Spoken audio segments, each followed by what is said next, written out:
Hello and welcome. In this video, OJM Group partner David Mandell provides an overview of non-qualified plans and describes how physicians and business owners can use these tools to reduce taxes and build wealth for retirement.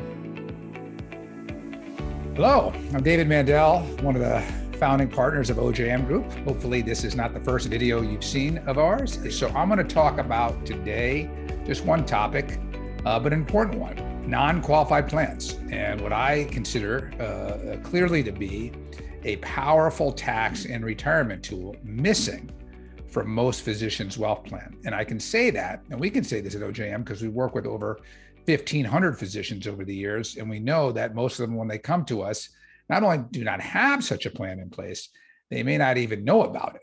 They don't even know that it exists and that it's out there. So let's dig in. Okay, now before we get into non-qualified plans, just a little background on qualified plans. Qualified retirement plans are the kind of plans you probably have heard about. You get a deduction for the contributions, as I can highlight it here. So what kinds of plans are these? 401ks, your profit sharing plan.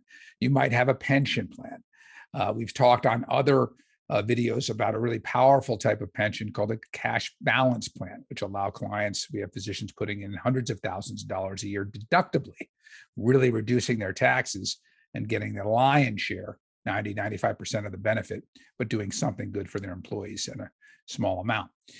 All of those plans work the same in that you get a deduction for a qualified plan contribution. The assets grow tax deferred, and then you pay ordinary income on the way out. Now, you also have to cover all eligible employees. That's important. The asset protection, another topic I've done a lot of talks on, given my background as an attorney, is excellent. There's two different kinds. There's contribution plans, there's defined benefit plans, lots of other content on that. But the most important thing to realize is you got to cover all your eligible employees. You get a deduction. You get tax deferred growth, but it comes out taxably. That's all in the qualified retirement plan space. Now, look at this slide. This is the highest marginal rate of income taxes in our country since the U.S. Income tax, federal tax came in 1914, a little over 100 years. And you can see we've kind of stabilized in the high 30s, but for most of the post-war 20th century, 1940s, 50s, 60s, 70s, and into 1980, a lot of the rates, the federal rates were much higher, okay? I talk about this a lot. I looked at my father's tax return when he was a chief of a radiology practice in 1977. He paid over 70% in his marginal taxes. Now, I speak to you here in January of 2022. Through COVID, we've had even higher increases in our national debt. And certainly, sometimes we're going to have to pay at least some of that bill in our lifetimes. So I can expect, and I think most of you watching this would say that on high income taxpayers like physicians, tax rates are probably not going to go down. They're probably going to go up. And again, if you go back to the qualified plan, the prior slide, what you're doing is you're getting a deduction today, but you're going to pay ordinary taxes when you pull it out. So you might be in a situation like my father, who put in a lot of years at a high rate and got a deduction against that, and now pulls it out at a low rate. But likely you're going to be more like my brother, who's a cardiologist, and like me, who are putting it in today's rate, and we may in the future pull it out at the same or maybe a higher tax rate. So we might want to hedge against that plan. And even if we don't have a qualified plan, it's a great idea. We've talked about this on other talks, to tax diversify, meaning have some assets in the future in your retirement that are going to come out tax-free, no matter where income tax rates are or no matter where capital gains rates are. Now, last year in 2021, we heard a lot about them raising capital gains rates. It didn't happen, hasn't happened yet. But again, we're thinking 20, 30 years out for retirement. We want some of our clients, some of their wealth to be in a place where it's not taxed at all. Nor not income, not capital gain. Well, the non-qualified plan is part of that answer. So what is a non-qualified plan? It's really any kind of benefit plan or retirement plan that's not a qualified plan. Pretty circular answer. But what it means really here is a plan where you're not going to get the deduction there. See, I highlighted it. You're not getting a deduction, but you're going to get tax-free growth and tax-free withdrawal. Okay. Now, because you don't get a deduction, the IRS says, hey, you can basically put as much as you want in there. There are some limits on reasonable compensation, but we have clients putting in 200,000 or more, much higher than even the cash balance plans. You can do this in addition to your qualified plan. So everything I just said before, it's not either or, it's both. And I've been doing both for a long time. So in addition to your 401k or a profit sharing plan or a pension, you can be doing this non-qualified plan. Another key thing is owners can vary how much they put in. So I can think of a urology practice. We did this for a decade ago, and they put in, one doc put in over 100,000. The other three partners decided to put nothing in. So as long as you got one doc in your practice who are interested, maybe that's you or a couple, you can do this, and the other docs doesn't affect them. It comes out of your income, doesn't affect them or their income. Another crucial piece is, since you're not getting the deduction, and it's not a qualified plan, you don't have to include any employees. Again, not only can partners opt out, but you don't even offer to employees. So you could have a 10 doctor practice with 100 employees, and you could be the only one doing the non-qualified plan. Okay.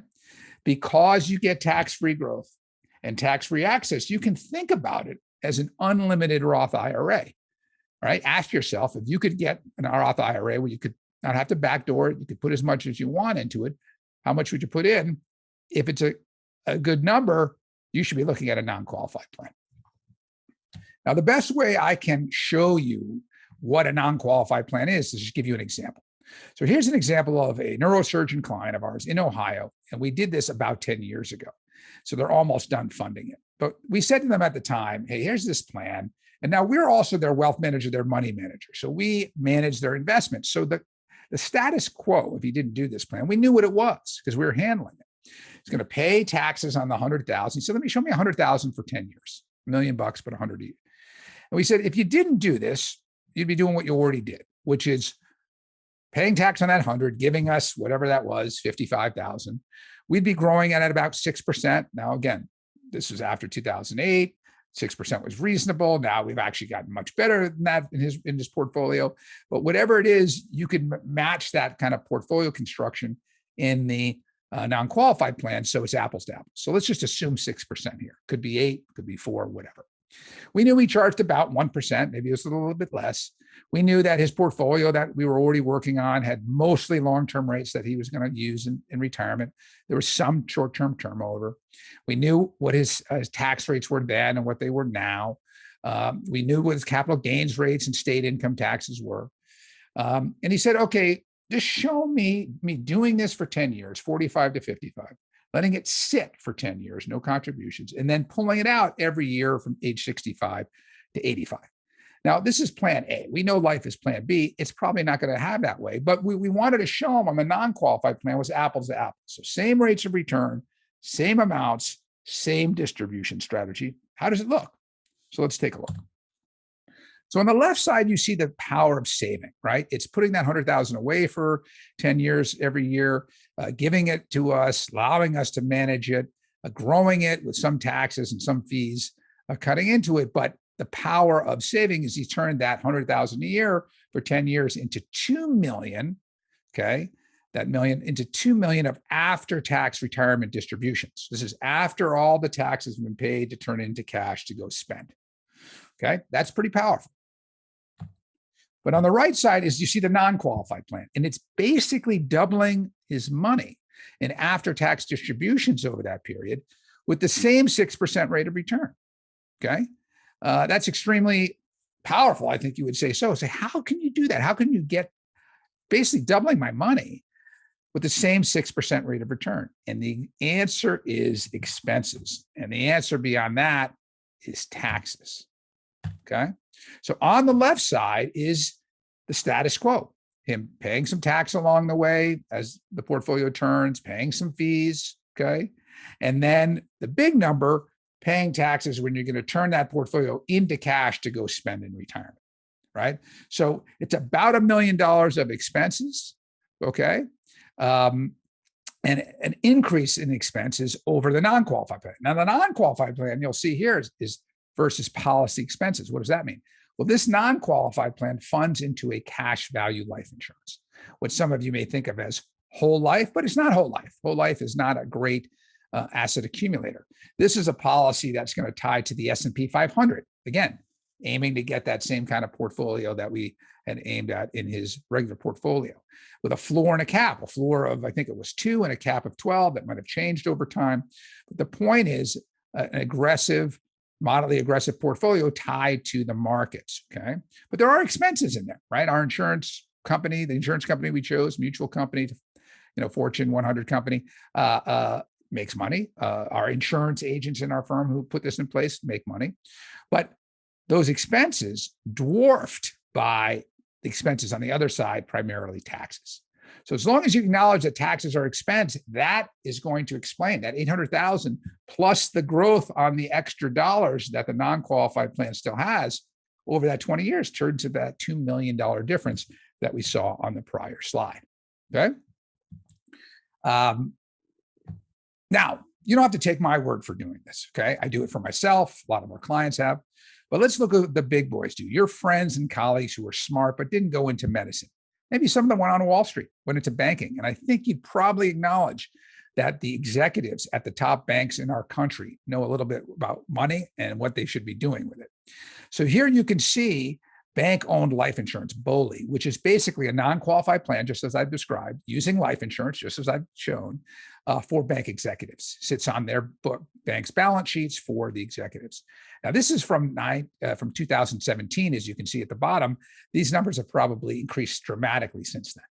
But even then, 5 years ago, I don't think I need to find a new slide because it's powerful enough, $163 billion of cash surrender value.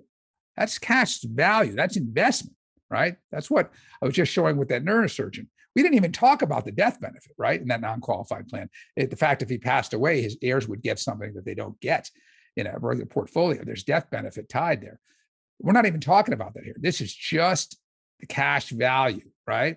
Like what he had going 4 million, they have 163 billion. In the top banks, the very, very top banks with over 50 billion at the time, 70% of them use this.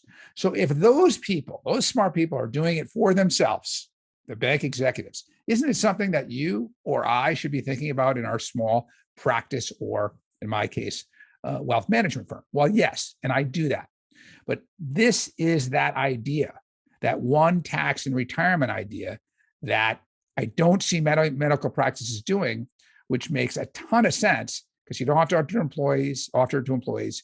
You don't even have to get all your partners to agree.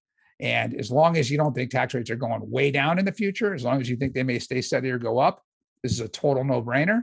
And again, this is why the big boys do it like you're seeing.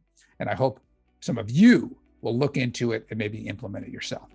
And with that, you can listen to the rest of the slides here with our good people at our firm to tell you about our firm, our books, how you can get them for free, and how you can even chat with us in a free consult. Thank you.